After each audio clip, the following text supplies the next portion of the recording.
Hello, ഇന്നത്തേത് ഒരു cooking video ആണ് കേട്ടോ. മീൻ പീര വറ്റിക്കുന്നതാണ് ഇന്നത്തെ വീഡിയോ.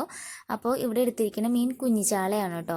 അപ്പോൾ ചാളയിലേക്ക് മഞ്ഞൾപ്പൊടിയും മുളക് പൊടിയും കുറച്ച് ഇട്ട് കൊടുത്തിട്ട് ഒന്ന് തിരുമ്പി കൊടുക്കുകയാണ്. കുറച്ച് ഞാൻ മുൻപ് ഇട്ടിട്ടുണ്ടായിരുന്നു കേട്ടോ, മഞ്ഞൾപ്പൊടിയും ഉപ്പും പൊടിയും. അതിന് ശേഷം കുറച്ചുകൂടിയും ആഡ് ചെയ്ത് കൊടുത്തു. അതിലേക്ക് പിന്നെ ചുവന്നുള്ളി, വെളുത്തുള്ളി, ഇഞ്ചി, പിന്നെ കുറച്ച് പച്ചമുളകും, 2 പച്ചമുളകും നടുവേ കീറിയിട്ട് ഇങ്ങനെ ഇട്ട് കൊടുക്കുന്നുണ്ട്.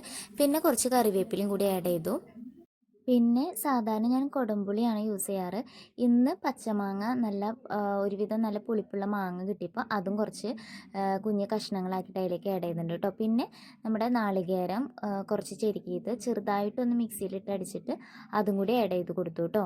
പിന്നെ നന്നായി നമ്മൾ കൈകൊണ്ട് മിക്സ് ചെയ്ത് കൊടുക്കുക. പിന്നെ കുറച്ച് പച്ച വെളിച്ചെണ്ണ ഒഴിച്ചു കൊടുക്കുക കേട്ടോ. പിന്നെ വീണ്ടും നന്നായി കൈകൊണ്ട് മിക്സ് ചെയ്ത് കൊടുക്കുക. എന്നിട്ട് ഉപ്പ് നോക്കിയിട്ട് ഒന്നുകൂടി ആവശ്യമായി ഉപ്പൊക്കെ ഇട്ട് കൊടുത്ത് കഴിഞ്ഞിട്ട് പിന്നെ കുറച്ച് വെള്ളം ഒന്ന് കൈകൊണ്ട് തെളിച്ച് കൊടുത്താൽ മതി കേട്ടോ. അധികം വെള്ളം ആഡ് ചെയ്യരുത്. കുറച്ച് വെള്ളം തെളിച്ച് കൊടുത്തിട്ട് നമുക്ക് ഇനി ഇത് അടുപ്പത്തേക്ക് വെക്കാം കേട്ടോ. അങ്ങനെ സിമ്മിലിട്ടിട്ട് നമുക്കൊന്ന് ഇത് പതുക്കെ വേവിച്ചെടുക്കാം. പിന്നെ ഒന്ന് അടപ്പ് കൊണ്ട് മൂടി വെക്കാം കേട്ടോ. അങ്ങനെ കുറച്ച് നേരം കഴിയുമ്പോൾ നമുക്ക് ഇടയ്ക്കിടയ്ക്ക് ഒന്ന് തുറന്ന് നോക്കി ചെറുതായിട്ടൊന്ന് ഇളക്കി കൊടുക്കുക. അതിനുശേഷം നമ്മളുടെ മീൻ പീര വറ്റിച്ചത് റെഡി ആയിട്ടുണ്ട്. വേറൊരു പാത്രത്തിലേക്ക് നമുക്ക് മാറ്റാം.